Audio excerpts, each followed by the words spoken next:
उत्तर भारत का एक छोटा सा गांव सूरजपुर था। गांव के किनारे एक छोटी सी झोपड़ी में रहता था रामू किसान। सुबह के 4 बजे थे। पूरा गांव सो रहा था, लेकिन रामू जाग चुका था। वो खेत की तरफ जाने की तैयारी कर रहा था। गीता, रामू, इतनी सुबह?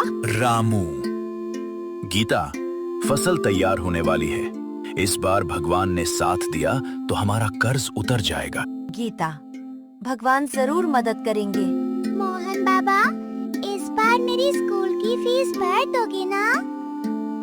हाँ बेटा, इस बार खेत अच्छा हुआ तो तुम्हें नई किताबें भी दिलाऊंगा।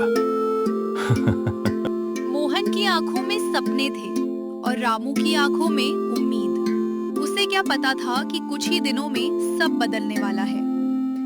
रामू का गेहूं और धान इस बार बहुत अच्छा हुआ था। पूरा गांव उसकी मेहनत की तारीफ कर रहा था। गांव वाला, रामू, इस बार तो तेरी किस्मत खुल जाएगी। गांव वाला, इतनी अच्छी फसल मैंने वर्षों बाद देखी है। रामू, सब भगवान की कृपा है भाई। लेकिन उसी शाम आसमान का रंग बदलने लगा। काले बादल तेजी से गांव की ओर बढ़ रहे थे। गीता, रामू, ये बादल कुछ ठीक नहीं लग रहे।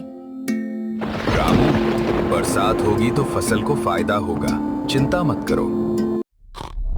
लेकिन ये साधारण बारिश नहीं थी, ये एक तूफान की शुरुआत थी। रात के अंधेरे में बारिश शुरू हुई। धीरे धीरे बूंदें मूसलाधार बारिश में बदल गई। 1 घंटे, 2 घंटे, 3 घंटे, बारिश रुकने का नाम ही नहीं ले रही थी। गीता, रामू, खेत डूब जाएंगे। रामू, हे भगवान, इतनी बारिश। रामू पूरी रात जागता रहा। उसकी नजरें खेतों की दिशा में टिकी थी। सुबह जब रामू खेत पहुंचा तो उसके पैरों तले जमीन खिसक गई। पूरा खेत पानी में डूब चुका था।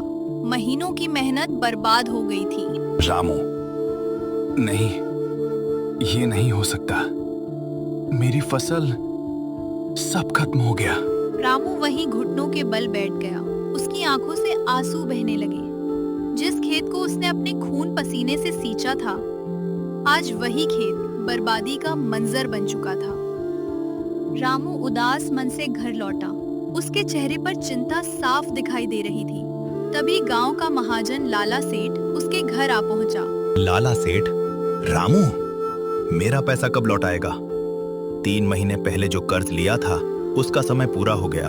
रामू, सेठ जी, फसल बर्बाद हो गई है, थोड़ा समय दे दीजिए। लाला सेठ, मुझे कोई बहाना नहीं चाहिए। 1 महीने में पैसे नहीं दिए तो जमीन और घर दोनों मेरे हो जाएंगे। ये सुनकर गीता और मोहन डर गए। अगले दिन स्कूल में शिक्षक, मोहन, फीस जमा नहीं हुई है। कल तक फीस नहीं आई तो स्कूल आना बंद करना पड़ेगा। मोहन चुपचाप घर लौट आया। मोहन बाबा, मेरी पढ़ाई छोड़ दो, पहले घर बचाओ। रामू, नहीं बेटा, गरीबी सह लूंगा, लेकिन तुम्हारी पढ़ाई नहीं रुकने दूंगा। रामू की आंखें भर आईं। मॉनसून की बारिश अभी भी जारी थी। नदी का पानी बढ़ता जा रहा था। गांव के कई घरों में पानी घुस चुका था। लोग अपने सामान बचाने में लगे थे। गांव वाला, सरपंच जी, कुछ कीजिए, पूरा गांव डूब जाएगा। सरकार को सूचना भेजती है, मदद चल जाएगी। उसी शाम गांव में एक कृषि अधिकारी पहुंचे। उन्होंने किसानों की हालत देखी। अधिकारी, सरकार बाढ़ प्रभावित किसानों की मदद करेगी। जिसकी फसल बर्बाद हुई है उसे सहायता मिलेगी। रामू साहब, क्या सच में मदद मिलेगी? अधिकारी, हाँ, लेकिन थोड़ा समय लगेगा। कई दिनों बाद रामू के चेहरे पर हल्की मुस्कान आई। रात को गीता, रामू, हार मत मानो। मुश्किल समय हमेशा नहीं रहता। रामू, लेकिन हमारे पास कुछ नहीं बचा। गीता, हमारे पास मेहनत है।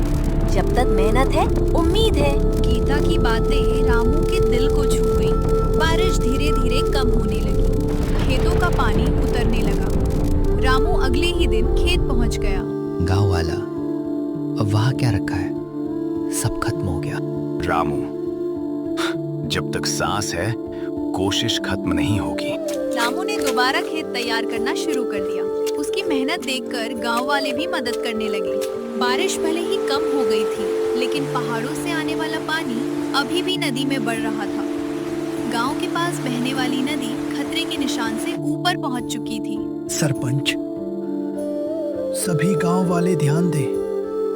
नदी का पानी तेजी से बढ़ रहा है, सावधान रहें।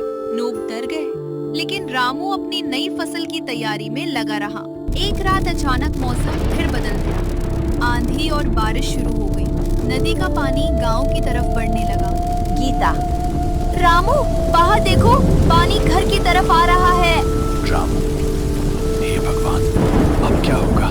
कुछ ही देर में गांव में अफरा तफरी मच गई। लोग अपने बच्चों और सामान को लेकर सुरक्षित जगह भागने लगे। भागते समय मोहन का पैर फिसल गया। वो तेज बहते पानी में गिर पड़ा। मोहन बचाओ बचाओ। गीता, मोहन। रामू ने बिना एक पल गवाए नदी में छलांग लगा दी। तेज धारा उसे बहाने की कोशिश कर रही थी, लेकिन एक पिता अपने बेटे को बचाने के लिए लड़ रहा था। रामू, मोहन, मेरा हाथ पकड़ो। कड़ी मशक्कत के बाद रामू ने मोहन को बचा लिया। पूरा गांव उसकी बहादुरी देखकर हैरान रह गया।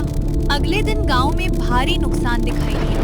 कई घर टूट चुके थे, खेत बर्बाद हो गए थे, लेकिन रामू ने हार नहीं मानी। रामू, अगर हम सब मिलकर काम करें तो गांव फिर खड़ा हो सकता है। गांव वाले, हम तुम्हारे साथ हैं। गांव के लोग एकजुट हो गए। सब मिलकर टूटे घरों को ठीक करने लगे। कुछ दिनों बाद सरकारी अधिकारी फिर गांव पहुंचे। उन्होंने नुकसान का निरीक्षण किया।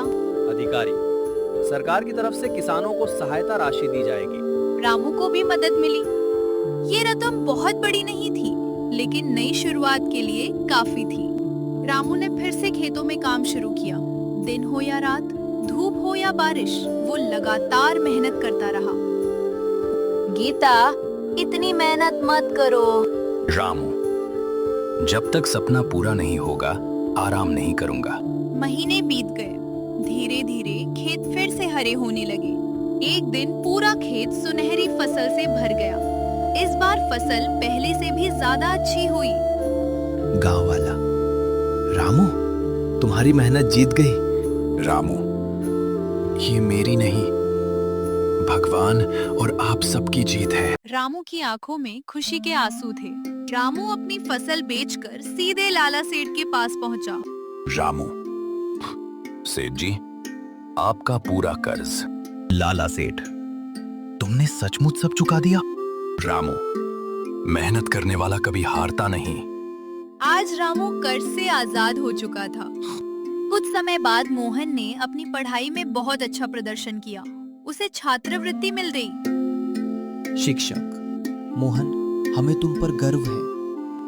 मोहन, ये सब मेरे माता पिता की मेहनत की वजह से है। रामू और गीता की आंखों में खुशी छलक उठी।